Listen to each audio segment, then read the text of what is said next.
আপনি কি জানেন কোন অঞ্চলে আইন শৃঙ্খলা রক্ষার জন্য ১৪৪ ধারা কেন জারি করা হয়? আজকের এই ভিডিওতে আমরা জানব কিভাবে এবং কেন এই আইন প্রয়োগ করা হয় এবং তা ভঙ্গ করলে কি শাস্তি হতে পারে। ১৪৪ ধারা হলো এমন একটি আইন যা কোনো বিশেষ এলাকা বা অঞ্চলে জনসমাগম এবং চলাচলের উপর নিয়ন্ত্রণ আরোপ করে। সাধারণত ৪ বা ততোধিক ব্যক্তির একত্রে জড়ো হওয়া নিষিদ্ধ করা হয়।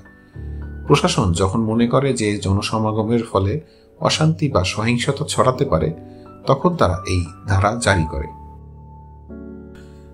১৪৪ ধারা সাধারণত জেলা ম্যাজিস্ট্রেট বা ডেপুটি কমিশনার দ্বারা জারি করা হয়। এছাড়াও এসডিও এবং এক্সিকিউটিভ ম্যাজিস্ট্রেটদেরও এই ক্ষমতা দেয়া হয়ে থাকে।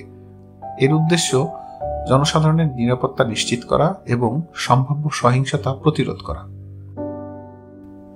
যদি কেউ ১৪৪ ধারা ভঙ্গ করে, তাহলে তাকে বাংলাদেশ দণ্ডবিধির ১৮৮ ধারা অনুযায়ী শাস্তির মুখোমুখি হতে হয়।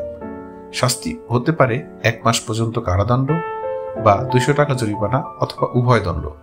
তবে যদি আদেশ অমান্য করার ফলে গুরুতর কোনো ক্ষতি হয়, সেক্ষেত্রে শাস্তি হতে পারে ৬ মাস পর্যন্ত কারাদণ্ড অথবা ১,০০০ টাকা জরিমানা অথবা উভয় দণ্ড। ১৪৪ ধারা জনগণের সুরক্ষা ও নিরাপত্তা নিশ্চিত করতে ব্যবহৃত একটি গুরুত্বপূর্ণ আইন। এটি মান্য করা আমাদের সকলের দায়িত্ব। আপনি এই বিষয়ে আরও জানতে চাইলে আমাদের চ্যানেল সাবস্ক্রাইব করুন। ধন্যবাদ।